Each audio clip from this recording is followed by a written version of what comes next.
Let's move on to our last story. And this one is from Fortune. It says Cochrane Group CEO says Gen Z's housing market struggles mirror what boomers faced 30 years ago. And wait for it. Stop buying Starbucks coffee, she advises. Gen Z and young millennials face the prospect of renting with their parents for the foreseeable future, as getting onto the property market feels increasingly impossible.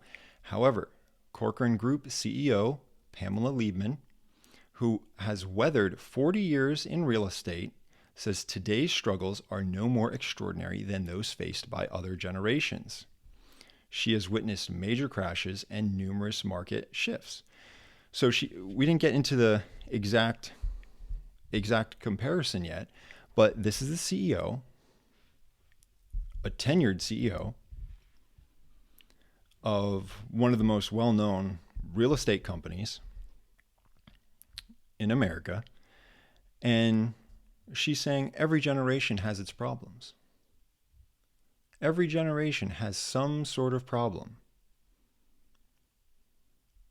And so having a problem, having some sort of barrier to success is not uncommon, and it's not something to be whined about. You have to control what you can control. She goes on, it's just as tough, Liebman exclusively tells Fortune. Back then, it was more difficult in some ways. She's doubling down. She's not only saying most generations have some sort of hurdle. She's saying in some cases it was worse back then. So you hear that. I hope you're listening, Gen Zs and young millennials. You should be grateful. You have it easier right now than some generations. Back then, it was more difficult in some ways because you had less neighborhoods for people to live in. That's an interesting point that people would live in. If you think back to the 80s, the meatpacking district wasn't this highly desirable district. Liebman explains, all these areas in Brooklyn that are number one on people's list, they weren't there. So you were sort of getting jammed into these few neighborhoods, Upper East Side, Upper West Side, maybe a little bit of Chelsea, Flatiron. I don't even think we called it Flatiron back then. So that's an interesting point. If you're trying to move into the city, into New York City, there are many, many more neighborhoods to pick from. It's not certain parts of Manhattan or bust. So she's saying there's more inventory. Obviously, there's more people now and maybe more people that desire to live in the city, but she's saying that there is inventory. There are more options, more rental and housing options, more rental and for sale options all throughout the city, not just Manhattan, in Brooklyn, and I'm sure other neighborhoods that she'll get into. So why are you whining, Gen Z? I feel like that's where she's going. Let's see what else she says. Let's see what the other problems are. She goes on, if you look at people who are taking an Uber, here we go, instead of the subway, they're buying their coffee, they're buying their breakfast out, they're spending money on things that are not necessary, they're going out with friends 3 nights a week, spending money on alcohol and food. These things definitely start to add up. The subway is definitely cheaper than an Uber. She's right. She's right. This is a factual statement. All of these things, there are all alternatives that are cheaper than some of these things. You can ride the subway instead of taking Uber. You can cook your own food, whether it be breakfast, lunch, and dinner. You don't have to go out to the bars 3 nights a week. Oh, but we're young. We're in the city. We want to enjoy it all.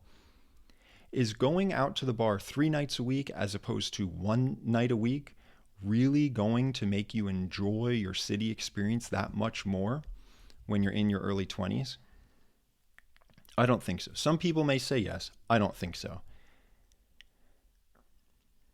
And the thing is, there seems to be this, victim or defeatist, maybe hopeless sort of attitude, maybe a defeatist and hopeless sort of attitude that I've heard from some of the Gen Zs. And it's that, well, we'll never be able to buy a house. And so why does it matter? We'll just spend. I think this has been called doom spending or something like that. we'll just spend. We'll never be able to afford a house, so forget it. We're going to enjoy. We're going to try and live as well as we can now because it doesn't matter. And I think that's the wrong approach. I think it's a defeatist attitude. And if we're talking about Gen Z, this is probably someone that's 25 years old. Why does a 25-year-old, most likely single, without a family, need a house?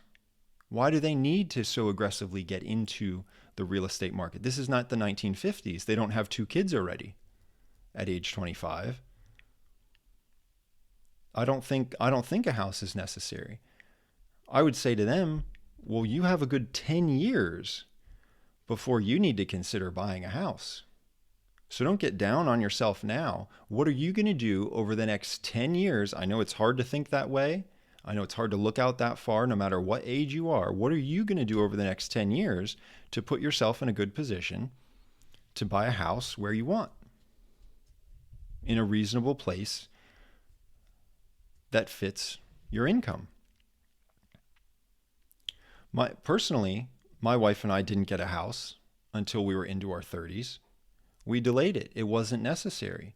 And so many homes, we both worked in Manhattan for several years, it was unrealistic. I think back then, and this is probably going to sound cheap, a 1-bedroom was selling in downtown Manhattan for $1 million.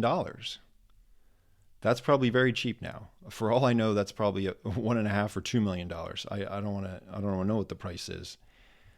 And there's a potential we could have stretched our money to really try and get that 600 square foot 1-bedroom condo for $1 million. We'd be living hand to mouth. That doesn't sound fun. Renting was cheaper. Saving and investing the rest was a better approach. We weren't so house hungry.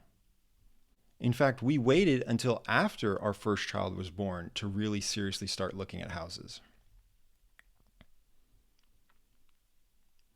We didn't need to run out and get a house immediately. I'm sure there's plenty of couples that as soon as they get married, we need a house, we need a house, we need a house. You can rent for a year. You can look at the different areas. You can make sure you're both firm in the jobs that you're planning to have, in the companies that you're planning to work with, in the areas that you're planning to live. Rent for a little bit. Get a feel for the area if it's new to you, or at least rent for a little bit to just make sure everything in your work life is going to feel a bit more settled, and then start looking for a house. We were in a 700 square foot apartment with a newborn. Some of you might think, oh, that's awful. Why would you put yourself through that? We felt it was a responsible thing to do. It doesn't seem responsible to spend all your money, doom spend, when you're 25 because I'll never be able to afford a house. I don't think that's the case. I don't think that's the case. So obviously the market has its flaws at the moment. Things are obviously more expensive. The entire problem, and the CEO is not saying this, the entire problem is not just, oh, that Gen Z, they're just buying extra coffees, and so it's all their fault. No, that's not the case. I'm sure there are people in every generation that spend way more than they should. We know that's a fact. I'm sure most people spend way more than they should. And so is that a problem in that generation too? Of course. And are there some structural problems with the real estate market preventing them to get a home? Of course. But also my opinion is don't get down on yourself. Don't get down on the market. Think about when you would practically need a house and work toward it. Set a long-term goal, have some discipline, and work toward it.